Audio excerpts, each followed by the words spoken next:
Wonderful. Well, hello, beautiful souls. Here we are again. Welcome to my channel, and my name is Vonn Bource, and I'm here to take you across the bridge from the constriction to freedom of the new earth. And today I've got this amazingly wonderful treat for you because we are going to have this lovely conversation with a dear friend of mine, Scott Carson, who locally is known as the Sock Man or the Smiley Man. And I am so happy to be talking to him because if you know me at all, I'm always the one to say, don't forget about the men because, so many are focused on bringing home the women. But Scott is different. He saw suffering in men and in society and decided to do something about it. And so I am so excited to bring him in and to share his story and what he's doing on the ground for our men. And that doesn't just mean for our men, because as we bring our men closer, we also improve relationships, we improve, we have so much family violence, we have so much suicide, we have all of those really sad things because men have lost their way, as well as women. But there are so many women that are being supported. And Scott is just an amazing man. He usually starts his day, his greeting with, I hope you are smiling. He's not simply talking about the problem. He is walking into the places where men are hurting and doing something about it. Wow, thank you for joining me this morning, Scott. Welcome.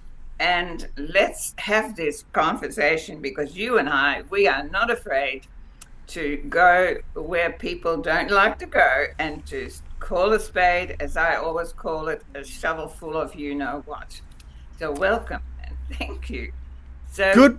I'd like to start off by telling us something about you. And by the way, everyone, Scott and I did a podcast, was it 3 years ago? I think it was.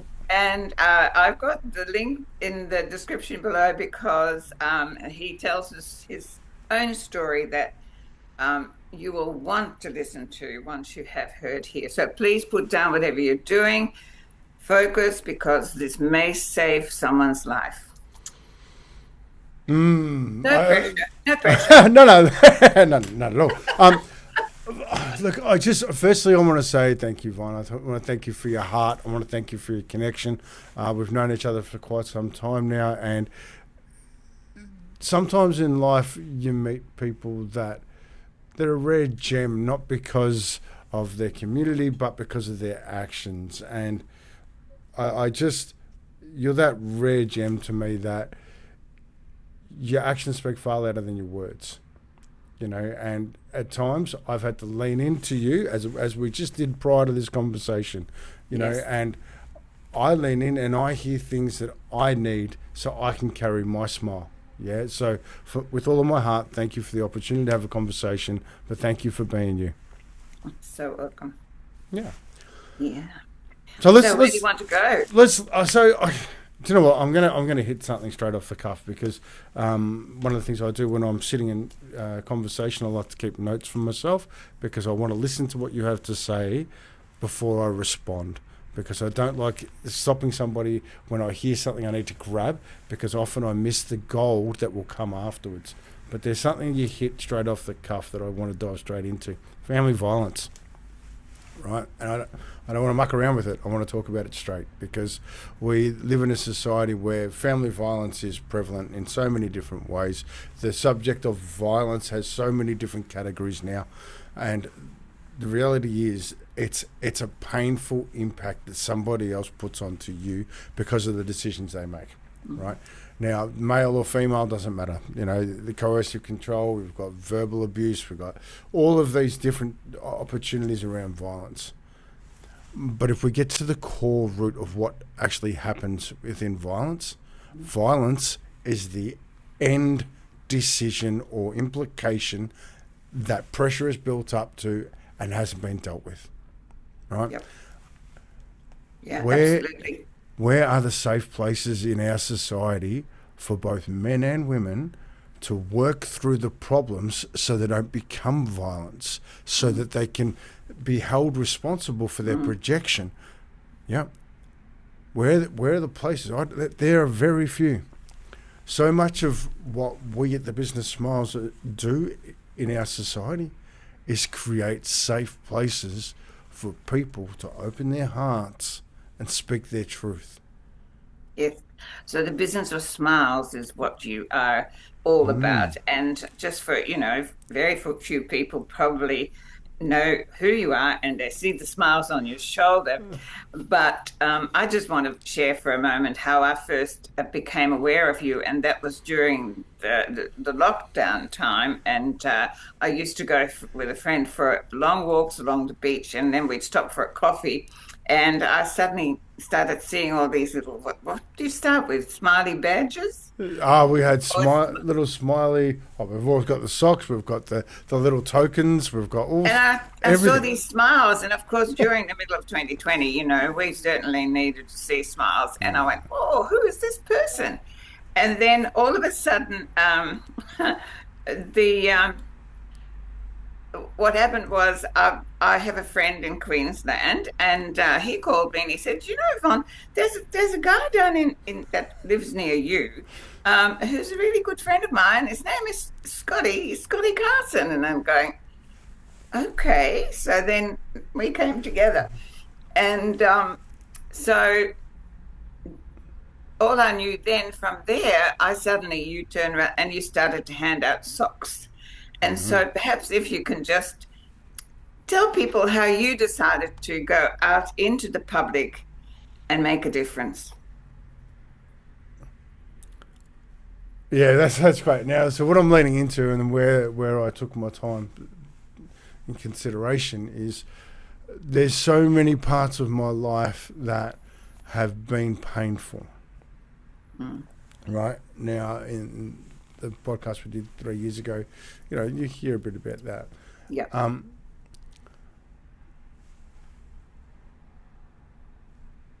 But in really dark moments, we project what's in our heart. We project either pain or light, depending on who we are and how we've processed life, right?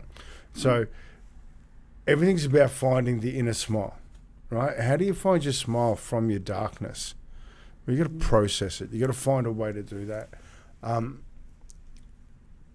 I've been lucky enough to sit with hundreds, probably thousands, of men in very dark times, and it is an absolute gift. A gift. Because I get truth. Yeah. We get to the point of what is really going on in people's lives, and to choose the journey of where I'm going and where I've been in recent years. I didn't choose it. I've just stepped into it. I was gifted enough opportunities to be present with other people and in moments of real need. And I've seen all of the opportunities where we could do better for one another. But the one thing that I believe makes the biggest difference to one another is just thank each other for doing our best. And if you can leave somebody with a smile, sometimes that's just enough. Yeah. I look at, one of the things I've struggled with over the years is, what's next? Oh, you've been and done that. What's next? And I'm like, maybe it's not about that. Maybe it's just about that one moment in time where you can connect from one heart to another to give them the opportunity to feel that connection and then pass it on. And that's what the socks represent. Like, I'm going to read it because I always say it wrong. Because depending on the moment is how I express it, right? But basically, these socks with the bright yellow, black dots, wear these socks with a smile. And black dots represent our dark days. We all have them. No one's getting out of that. The yellow is a warm winter sun you can feel on your back. So on those gorgeous sunny winter's days, so on our dark days, let the warmth of our community get around you. Share these days so that we can all learn and support each other.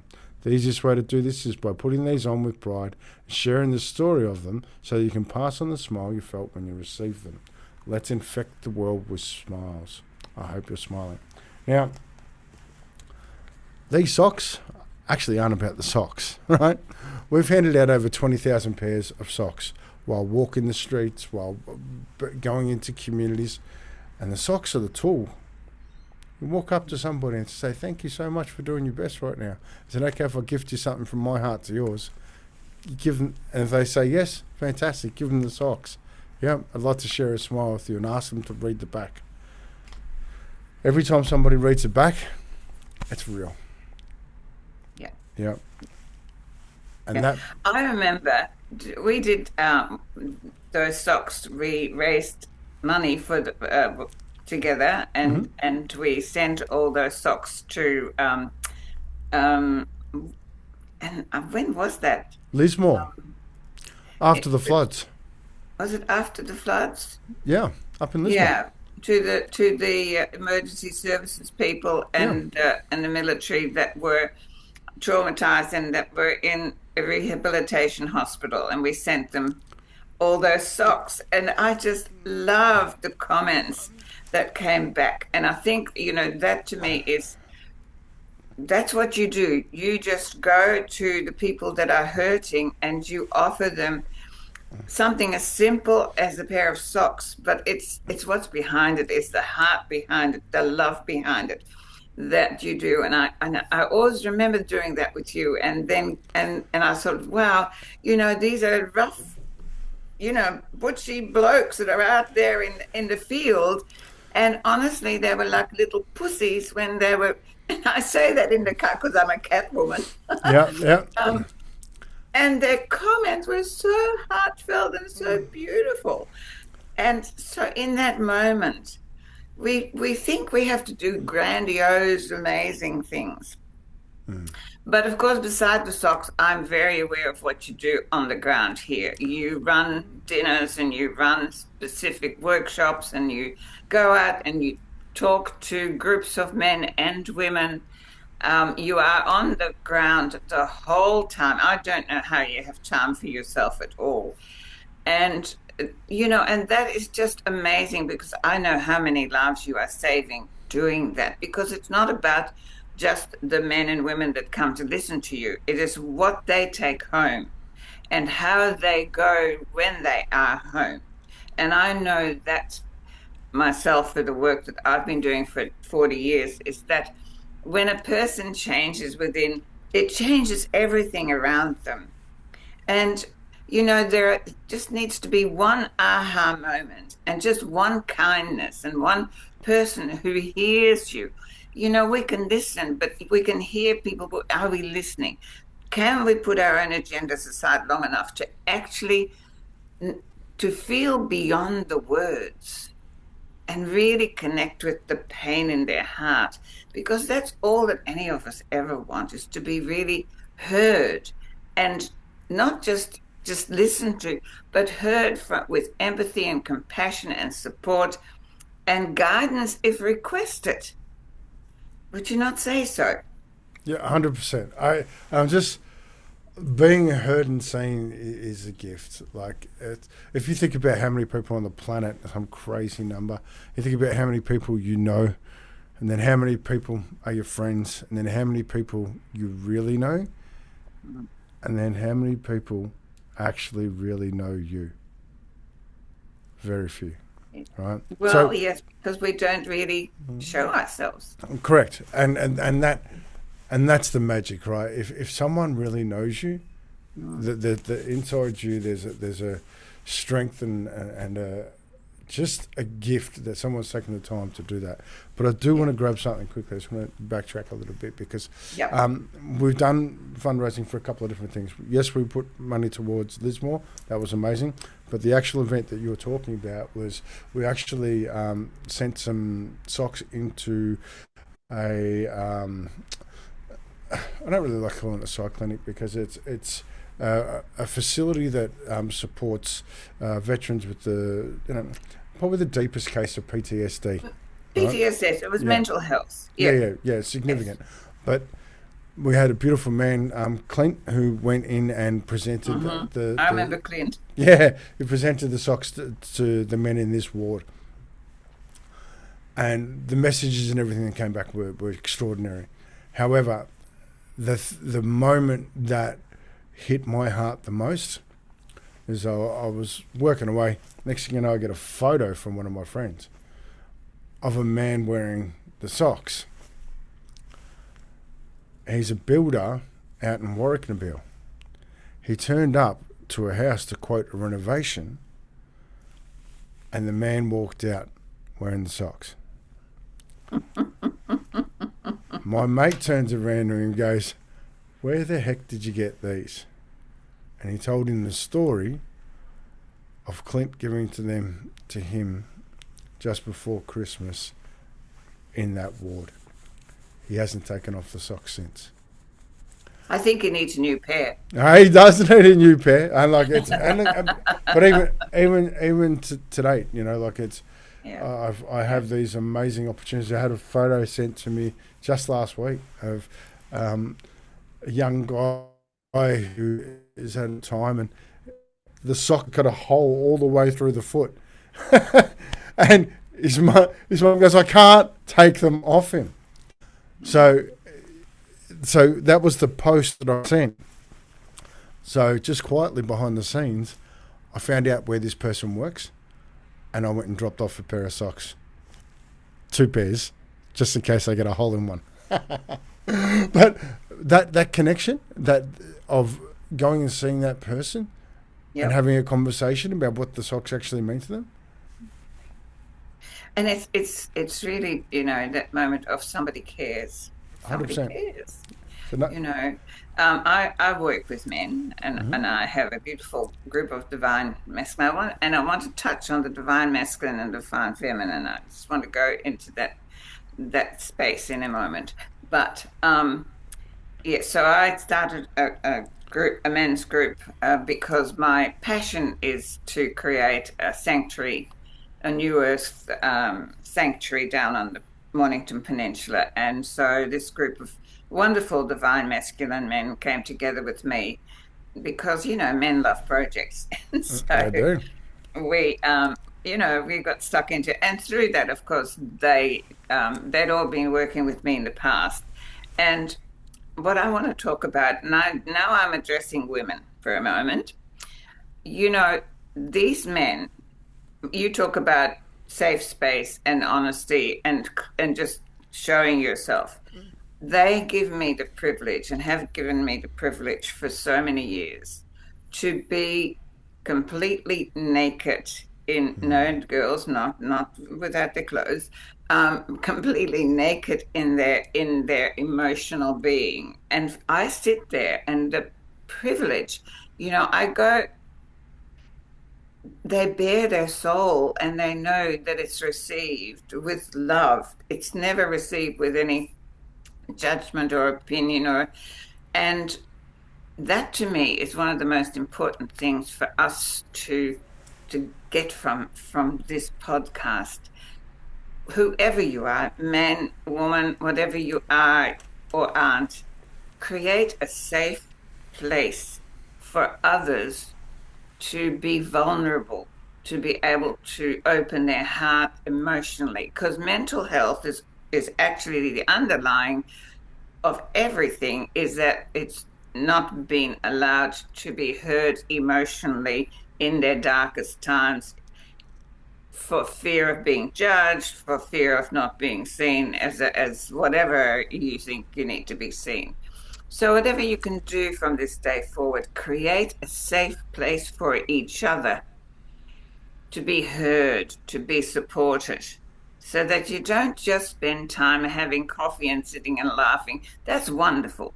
But if you go home and you sit there in your darkest hour by yourself, that is not to be. We need to open ourselves up to receive each other with love and with unconditional acceptance.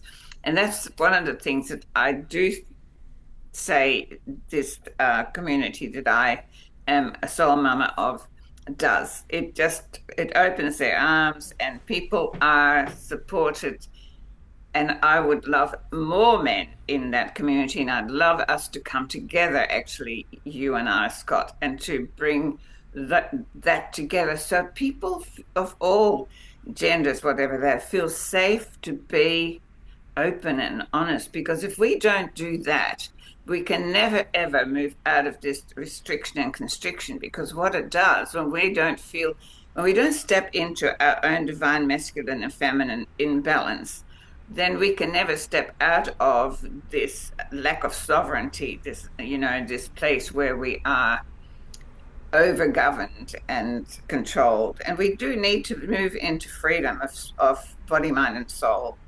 And it has to happen by working from within and allowing that. And I know that as we go forward, that will be the case because we're becoming more and more transparent. And it's because of the fear of hiding that people will see something in us that they will judge that we don't express ourselves enough. Well, that's my hobby horse done. But there's a lot in that, and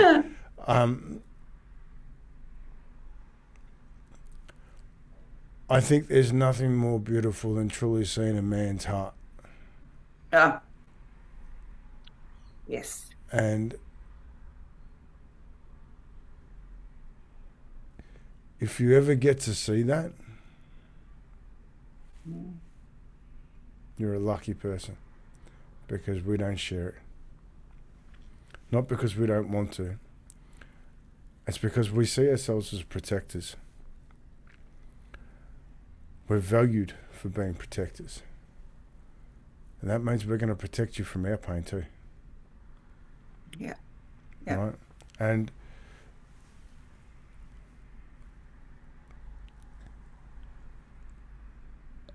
I have never seen a man not be able to do it. We hear that men don't talk. That's not true. We do. When we're talking through how we feel and what's really in our heart, we need to take our time with that. We need to be patient with that. And we need to never have that held against us. You hold that against a man, his deep truth, and you punish him with it, you'll never see it again. Ever. And that's why I believe it's so important for men to have safe spaces to really explore that. And we can talk about judgment free, we can talk about, the nice things to talk about. But when a man has his heart open and has somebody that is loving him, now love is an extraordinary thing, right? Love will ask questions. Love will investigate to understand what's going on without fear. No right or wrong. Ask a question to get a deeper understanding. Because when you listen to those questions and the responses that come with that, you watch a man go back into himself, into your story, and is that my truth? And then lean back into it and the practice and the dance with it, because truth is the thing that I seek most, right? Because if you give me truth, I can create more truth. If you give me bullshit, we're just going to create more bullshit. So give me your truth, no matter what it is in this moment, because your truth will change. It should change. You should have experiences that challenge you and allow you to grow. For me, that's what this is about. This is what when I sit with the men and I listen to their hearts and I ask questions and curiosity about what that experience was like and what's the impact of that. How do you create opportunities with this? That is magic.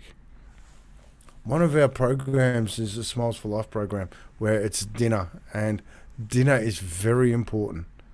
It's important for several reasons. One, it gives us a break during the conversation. It gives us time to just sit, eat. Two, it gives us fuel, right? When we're having conversations that are really thought provoking and engaging, we need to make sure our energy is at our most. It's draining. Yeah. So we need to make sure we have our rest, we have food, we nourish ourselves. But there's something about sitting at the table with other men, just having a feed. You don't necessarily always have to talk. Do you know that is why the Chinese never do business except at a dinner table? Brilliant. Yeah. We're so busy reacting to situations that we don't take the time to respond often enough. And sometimes just having a bite to eat, giving that 10, 15 seconds is magical. Like my secret sauce in everything I do, right, is very simple. I always get people to practice what they're going to say before they say it. So I ask questions. They write down answers, which creates thoughts, which then they get to look at. And it's no longer rattling around up here, it's in front of them. So then they can project it. That is my secret sauce.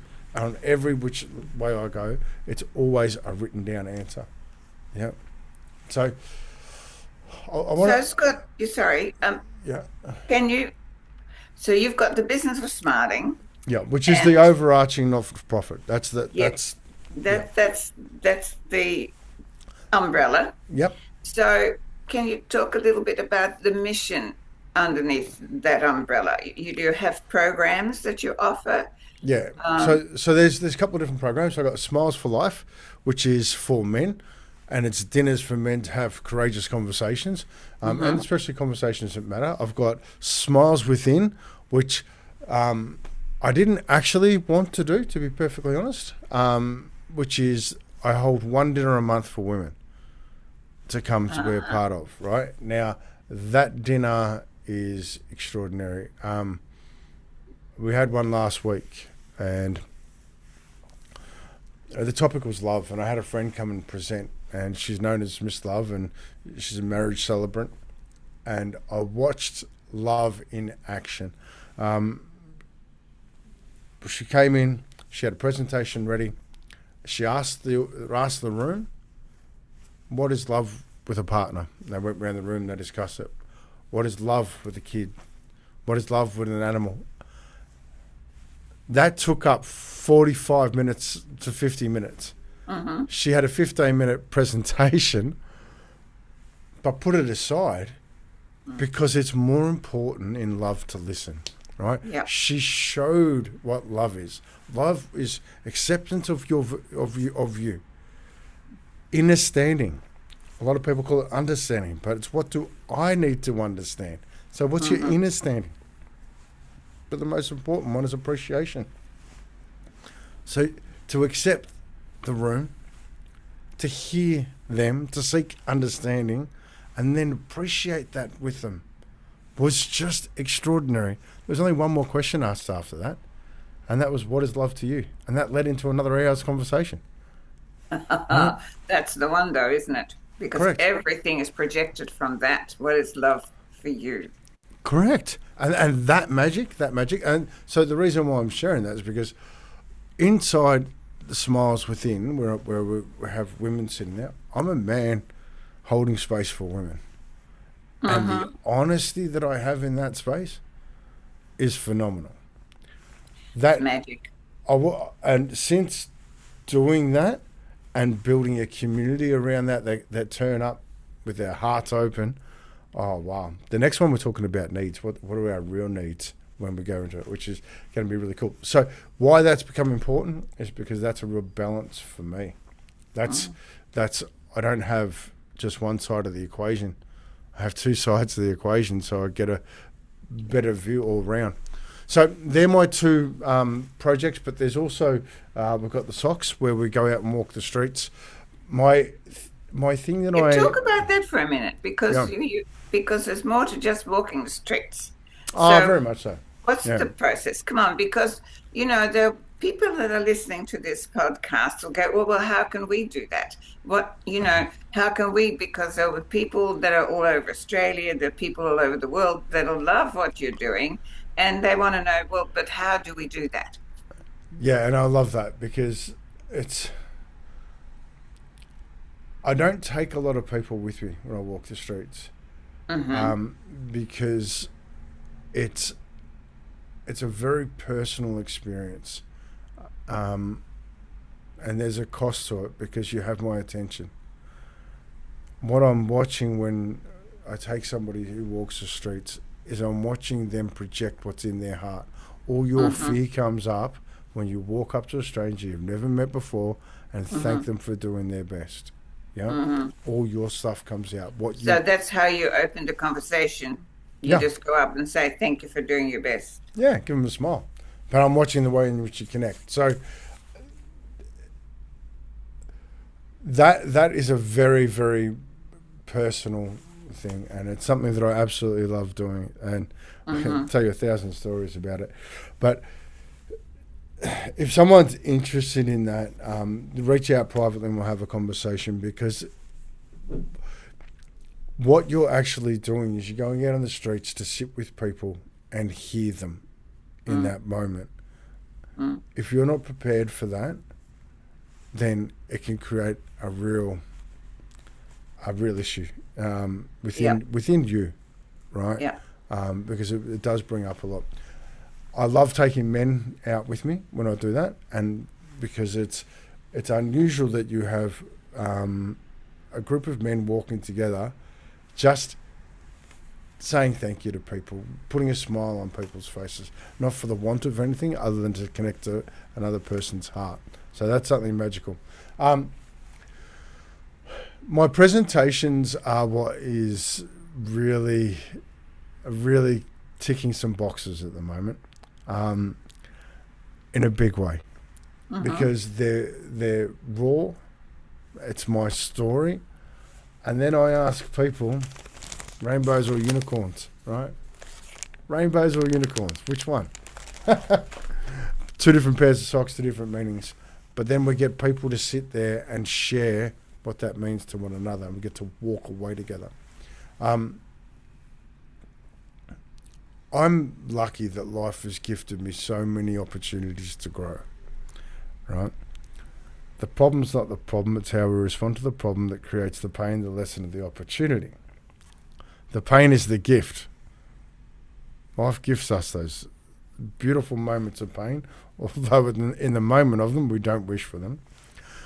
The lessons are what we learn when we process that pain and we find out what the impact was. How did I feel? Who was around me? Who did it impact? The opportunity comes when that situation is education into other areas of life, is a gift to others so that they can, get over their hurdles a little bit easier. That's some magic for me, and I love that. I think I've gone a bit sideways from where you were talking about with walking the streets, but I've But I, I, feel, I think the gift of passing on a smile is really important, right? And you can just buy a pair of socks and gift them to somebody, and let the socks talk to them. But walking the streets, it's a different opportunity. Like, for 18 months, I sat next to the methadone clinic every Friday, yeah, just to get to know everybody, by name and to know their story, which I did. And I've got to people that, no one can get to, just simply by being present, right? It wasn't for pay or there was no money involved. It was just that I really wanted to connect with the people in my community. At the end of my time, I sat with a woman. We lost the community kitchen due to lack of funding, and a lot of fear from the community. But I asked her, I said, did it make a difference? She goes, are you kidding me? You know every one of our names. You make us feel human.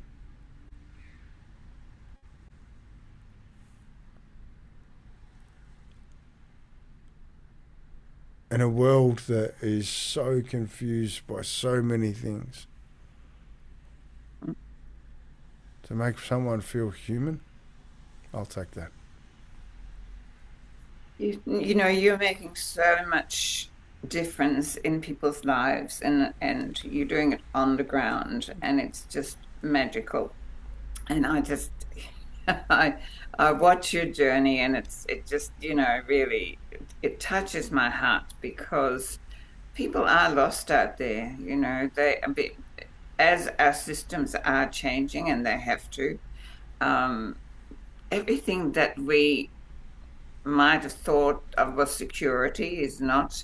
And that's another thing too. This thing about people feeling unsafe is usually because they feel insecure.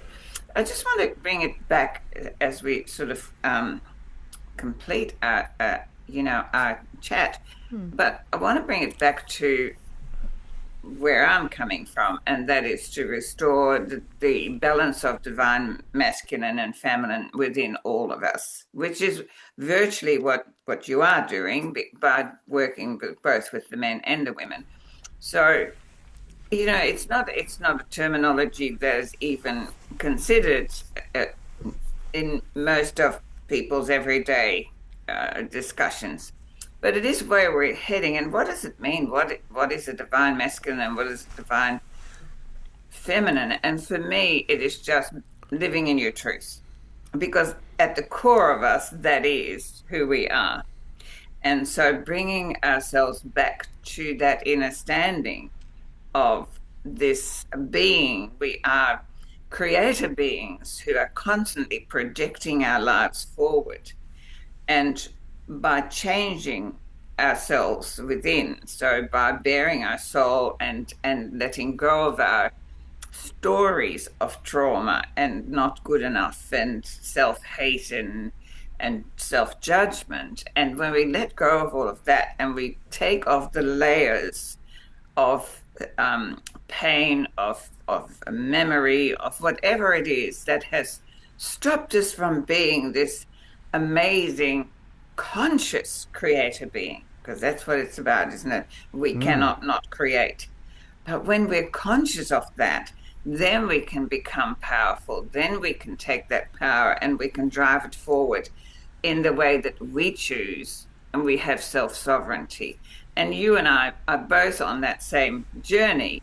You are doing it in the trenches. I am actually doing it a little bit differently, but we're walking the same path. And it's interesting that you said how privileged you felt to be able to listen to the heart of women. And of course, I was just talking about how incredibly privileged I feel when I listen to the heart of men. And isn't that what it's all about? Is when we do that for each other, we just feel privileged. We feel that incredible beauty of our soul. There's nothing more magnificent and more. I just don't have language for what it feels like when when a man opens his heart to me as a woman. And I'm sure that that's how you feel when you hear that from both men and women, right? Because I hear it from women a lot, but not as much from men.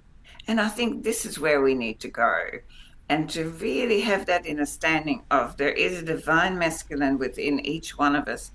Women have been very out of balance, and they have been far too much in the lower frequency of the feminine, as where men unfortunately have slipped into the lower frequency of the masculine as a result of women rising. And we cannot go, we need to balance, we need to come together, we need to walk side by side. That's the big thing for me, walking side by side together, not trying to be better than each other. We need to share, we need to take each other by the hand and walk side by side across this bridge into the new human, into the new phase of humanity. And that is why the work that you do, the work that I do, and so many of us is so vital at this time, because there's changes are happening all around us. And people are feeling lost. And so this is why I just love what you do, because you are on the ground and it's not an easy journey what you're doing. I know it is taking its toll sometimes. We started this conversation before we recorded, and you said, I'm so pissed off. And Yeah. I went, oh, good. It's being honest about how you feel, because in that moment you think, um, wow, because sometimes it's like bashing your head against a brick wall and you go, am I really making a difference?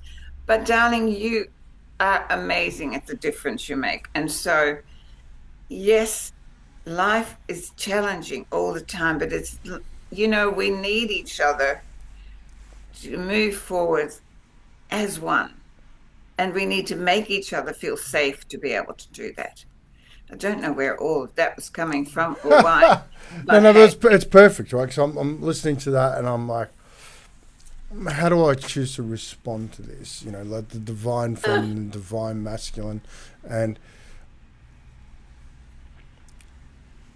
equality means equal opportunity, not equal ability. Okay? If we define yeah. it like that, that's what equality is. If we've got equal opportunity and we appreciate that we all have different abilities. Where that becomes blurry and where it becomes a real problem is when we don't appreciate the differences, right? And when we don't, I like to think we're like red wine, right? There's red wine. We're human species is red wine, right? Yeah. That's the overarching thing of red wine, but it has different labels to identify the strains of wine, so that we know what red wine goes with what meal, right? So then we can find ways to appreciate the wine more with what meal, right? We really get to appreciate that. Yeah. So I look at, I'm going to share an incident that happened that really brought out some truth for me, and how unwilling, or no, it's not unwilling, how much masculinity is misunderstood. I was at the Men's Health Forum, which was put together by the current government, and it was there with all the heads of men's health. And there was 2 questions asked, talked about community, which was a question I actually put forward, which was brought about, which was brilliant. Another one was talking about role models. Now, we had 2 hours to talk about men's health. So in that time, my focus is men's health. There was a trans person, and I got no issue with whatever choices you make in life. I have a real problem when somebody gets up and projects their agenda and makes that more important than the subject we're talking about.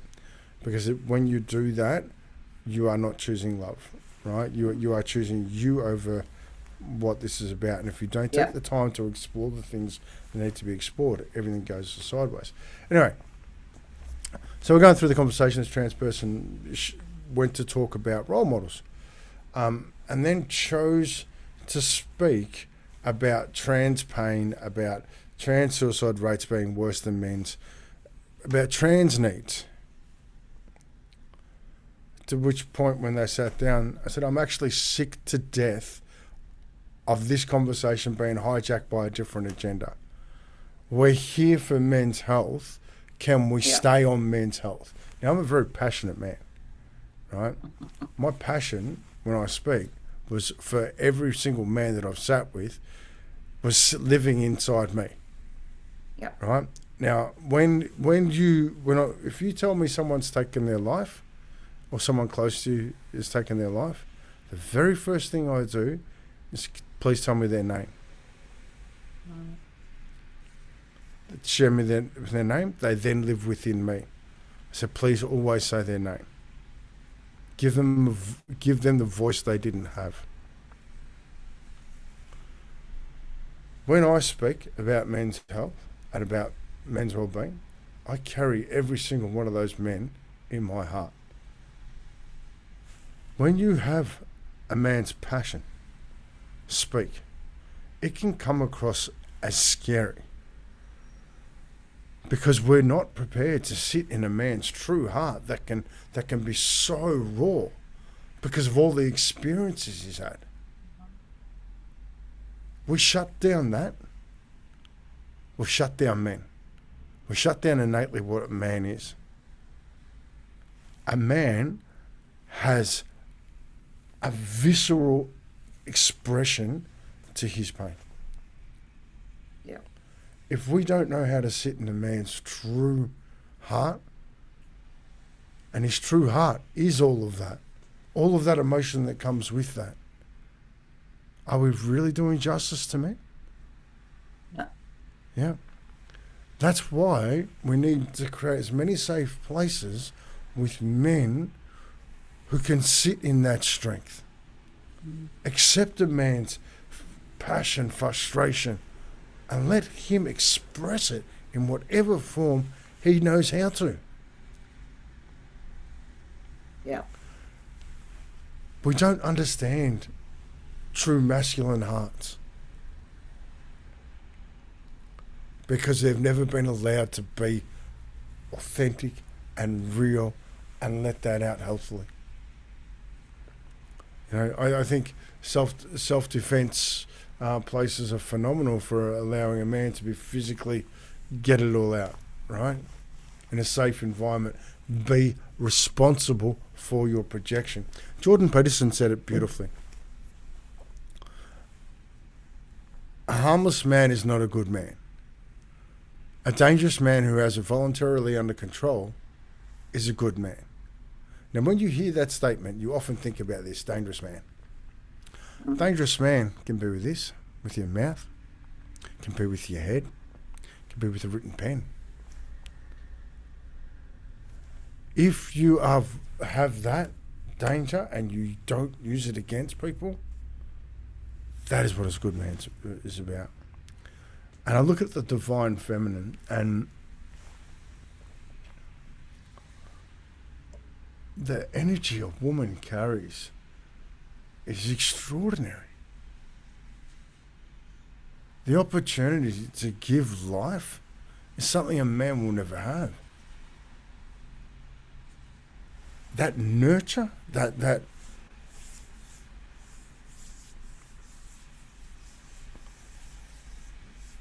I don't think we value that enough. I don't think we value women as women enough. I'm seeing a real shift in moving women towards, I don't like masculine traits, but a real strength. And it saddens me when we, like, and do whatever you like. Do you know what I mean? Do for you. But it saddens me when the softness of a woman is one of the most attractive things I've ever seen. And But it's the strength in that softness that correct. People underestimate. Oh. And this is what I want to bring together, because that is when the divine masculine and the divine feminine are in balance, both within men and women, is that when they are in balance, then there is a softness to the man that has an unbelievable strength. There is a softness to the woman that has an unbelievable strength. I like that, right? I like that because the softness, like if. Well, when I say softness, it's a gentle. You know that once the man has this imbalance, they project themselves without the need to exude, their physical strength. Yeah. They actually walk in their wholeness, in their strength. And it's the same with women, and that's when we come together, both within ourselves, and that's a true knowing of who we are.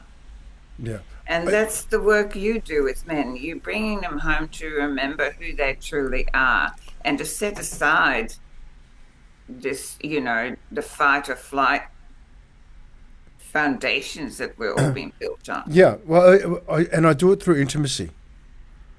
All right. Now, intimacy is a word that is often confused for physicality, right? So, Mm-hmm. and so I've broken down intimacy into 13 different areas where intimacy is the key to deeper connection with others and with ourselves, right? Yeah.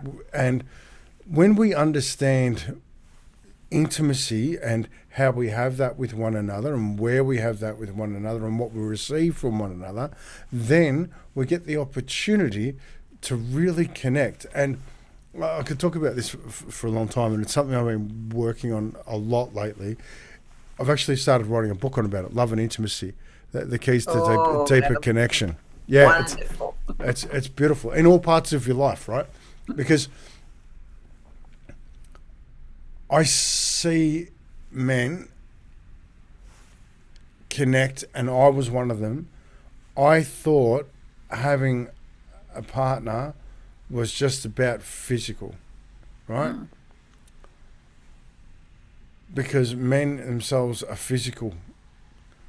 But there's a lot more to get from one another when we open our hearts and lean into that intimacy.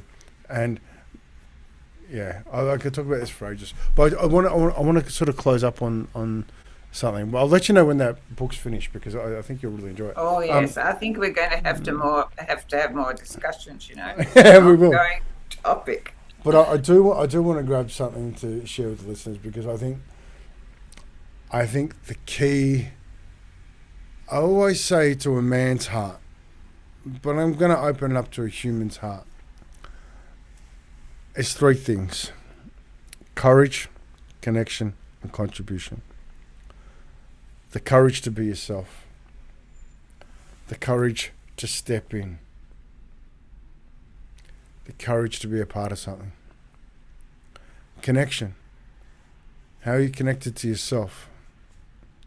How are you connected with those important to you? And how are you connected with your community? Mm. But the big one is contribution. Contribution gives you value. Contribution gives you that intrinsic feeling of belonging. Mm. Sometimes contribution just needs to be valued for your opinion in a conversation around a dinner table in front of other people. Yeah, When absolutely. you find that you've contributed to something, you have value. When we can contribute to one another, we have extraordinary value. Yeah, Contribution gives you purpose, correct. and really, that is what it's all about. When you feel there's a purpose for you to get out of bed, and even if it's just going out and just finding someone to talk with that you see sitting by themselves and saying, and starting a conversation. You never know who you meet. And we don't do that enough. We have been so conditioned into not speaking to each other. Um, when I always remember, walking was sort of what we did during the lockdown, and I valued that time because it really made us realize how much we need each other. Mm. And how many people were afraid to look you in the eye, and how many people were afraid to say hello. And I walked with a friend of mine, and we were smiling and laughing and saying hi, how are you, and we started collecting people, because we radiated this energy of love and openness, as where everybody was so scared that they were all, like, whoa. and and that is exactly what you did. And I know at the time that your one of your passions was to get down to, because so many men were committing, suicide, and Mm-hmm. you dived in there just to make sure that there was somewhere where they could go, that didn't have to be the case. And so, when we come together like this and we discuss a topic that just isn't discussed enough, people are talking about predictions and what's coming next and what's going. But, you and I, we're on the coalface right here, talking and working with people in everyday lives to make them find a way to lift their frequency to a higher place so they can have a better quality of life, and as they have a better quality of life, that projection, then, it's like a ripple effect, isn't it? It goes into their homes, it goes into the communities, it goes through their children. And that's really what I find so important. I wrote something down here. The work that you do is about families, relationships, but it's about children. And this one is so important, and people listen to it. And I hope that you're going to comment and share with us where this is valuable to you, and where it has hurt you, and where you see in your life that you can make improvement. Or if you want to do more, then we're going to put down, you can contact Scott, and he will be only too happy to guide you with that. But what I wrote down here, I think, is so important, because I see it time and time again in my work, and that is children growing up with emotionally healthy fathers. Wow. Let's dive into this quickly, right? Because I want to grab this. I have that's one of your big ones. I've had an extraordinary life, right? I was on the streets at 14. I've had significant family violence. I've been alcohol, drugs, you name it. I've been everything. Nothing's been missed. Right? You've tried it all. Absolutely, right? Let's and we'll see which shoe fits. In all my time, sitting next to the methadone clinic, walking the streets, speaking with people that most people walk past. The one thing that I have come away with that I can do to better support myself, my son, and my community is fatherhood.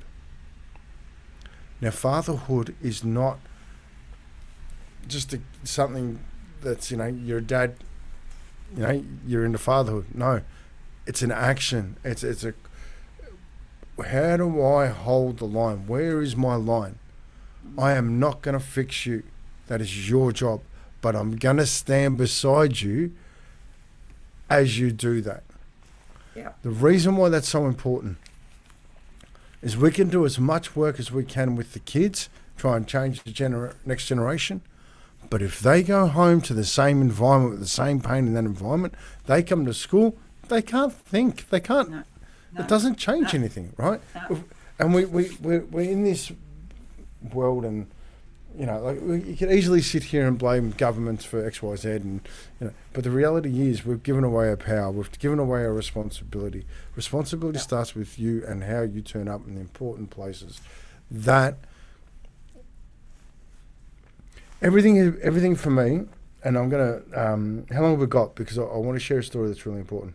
Look, we're coming close to an hour, but that doesn't matter. This is such an important topic. We'll know, we're guided, and we'll be told that this is enough. Okay, so as I just shared, I did not have the best opportunities growing up. I've made the best of what I've got. But throughout life, there's been so many men that could have had difficult conversations and they never did. The reason why I run the dinners and we have conversations about difficult things, because when the difficult times come, and they will, if you haven't practiced how to have those conversations, they create significantly more pain.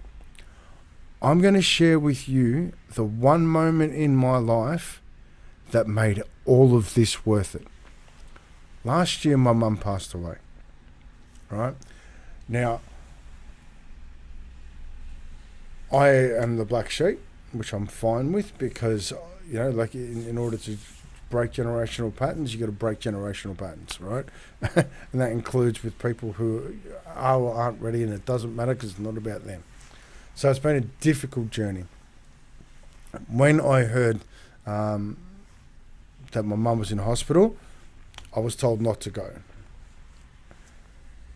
My family relationships over the years have been horrible, but the one I'd focused on in recent years was with my mum. I just made sure I'd spent time with her. I wasn't allowed to go to her house, but I was allowed to pick her up and take her away, right? And go and spend some time with her. Heartbreaking after everything. And but I was told not to go to the hospital. So, of course, I went straight to the hospital. Right? Went straight there. And Love it. I rang Marcella and Oscar, my son, who was 14 at the time. I said, you need to get Oscar. I need him here now. Right? This mum's going. Right? Nana was his world.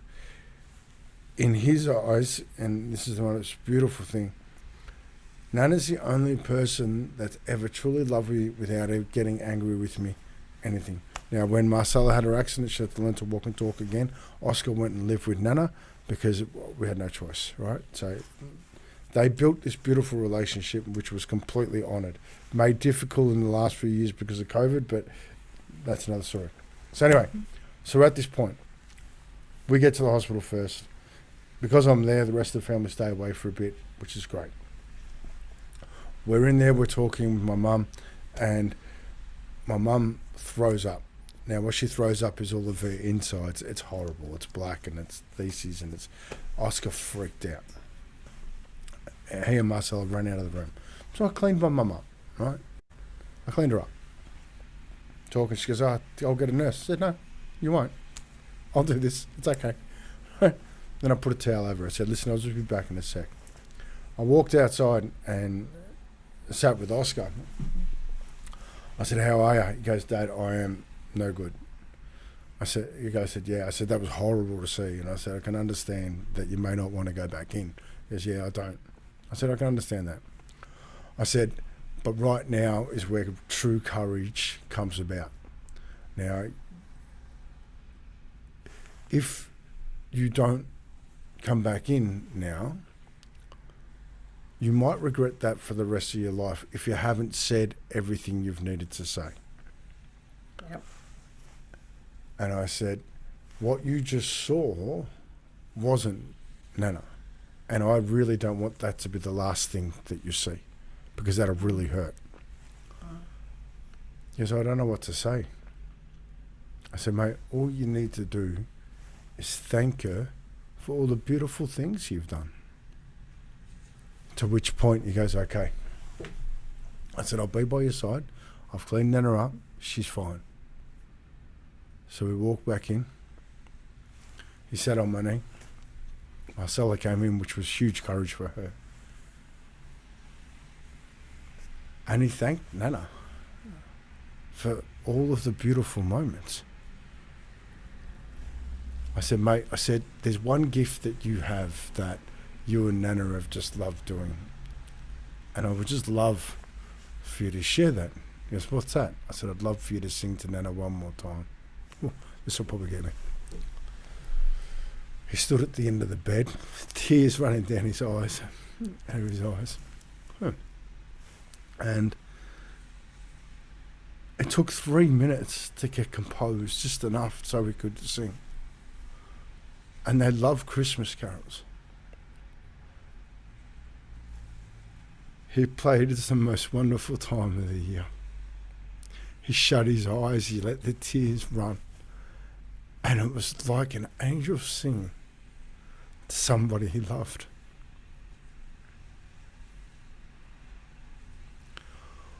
What could easily have been a moment of, no, that's horrible, let's go, let's get out of here. And that's the last moment he would have seen of somebody he loved. Turned into this beautiful moment of love because we've stepped through so many difficult situations and we've stepped into them with love in our hearts. Yes. And you know what you taught him in that moment was to put himself aside for another, which ultimately was for him anyway. Correct. Step in. Yeah. Right? Beautiful. Because love happens in those moments. Love happens in those moments of discomfort where if we don't step in, are our hearts truly full? Now, that moment only happened because I know how much regret people have in their heart, because I hear it all the time. And they are the moments that eat our souls. Yes. Yeah. We need to earn those moments. We need to earn love.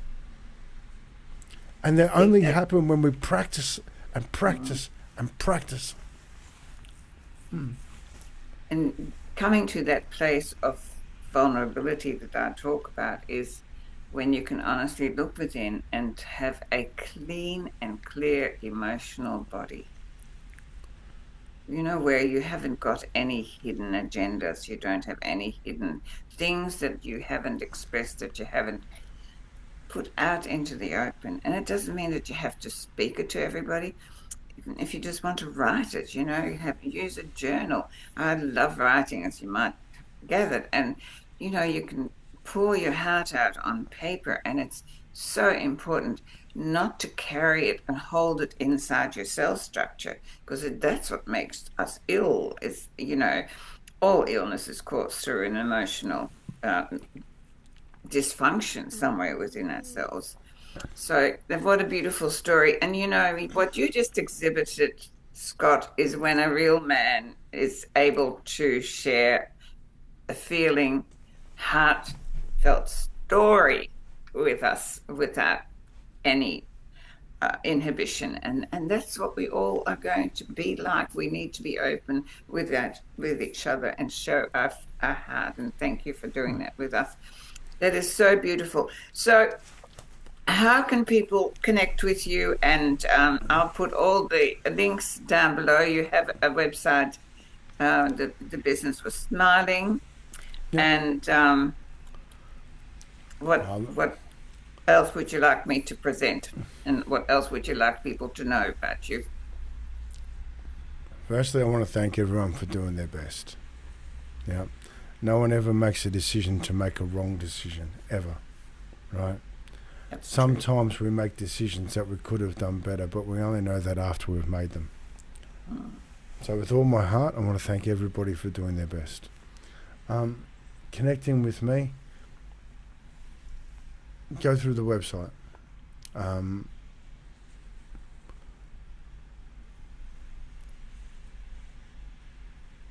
in a time at the moment where I'm looking at what's my most purposeful move forward.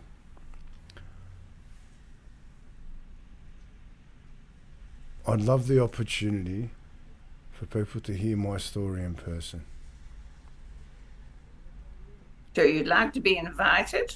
I'd love to be invited to speak. Scott actually is local down the peninsula with us, but he'll travel. I've been. I drove to Wagga. I drove to Newcastle. I drove to Queensland. I'll go anywhere to touch a heart. But I would like to invite people to our dinners. There's quite a few turning up. Success for me is at the end of the night when people don't want to leave. Every single dinner is the same. I sit back at the end of the dinner and I watch people talk to people they've never met before. No fuller heart than mine as I watch that. So come to a dinner. You can follow me on the socials, but I'm stepping away from them at the moment. I'm struggling watching my son be brought into the social media side of things that I don't want to talk about it. I want to be about it. But when I do project something on socials, sometimes it's worth reading. Oh, it's always worth reading. And if you do join him on socials, Scott's really good because he puts out these impromptu videos of current experiences he has, and they're just beautiful. And if you look, I just want to talk to the audience about, guys, if you know of someone who could use, some help, men particularly, but women also, please share this story, share this video, and let's get together and make sure that we do create safe places for each other. That's why we run the brekkies, and we also have dinners. And this is why we do this on the ground. And it is so important to create safe places for each other during this time, because it is a time of tumultuous change and we need to do it together. The more we're isolated, the more difficult and the more we are wounded. So, comment, and let me know your story, and I'll share them with Scott. And then please, if you know somebody who really could do with some help, then I invite them to listen to this, to contact us, and let's make this a better world together by creating safe places and listening to each other with love in our heart and an openness and a complete unconditional acceptance. People talk a lot about unconditional love. Well, unconditional love actually has a foundation, and that is unconditional acceptance. If you do not have that, you cannot have unconditional love. And that is so often the problem, that we look through the eyes of judgment or comparison, rather than seeing the real being inside. And inside, we're all the same. And inside, we all want the same. We want to feel safe. We want to feel loved. And we want to feel together.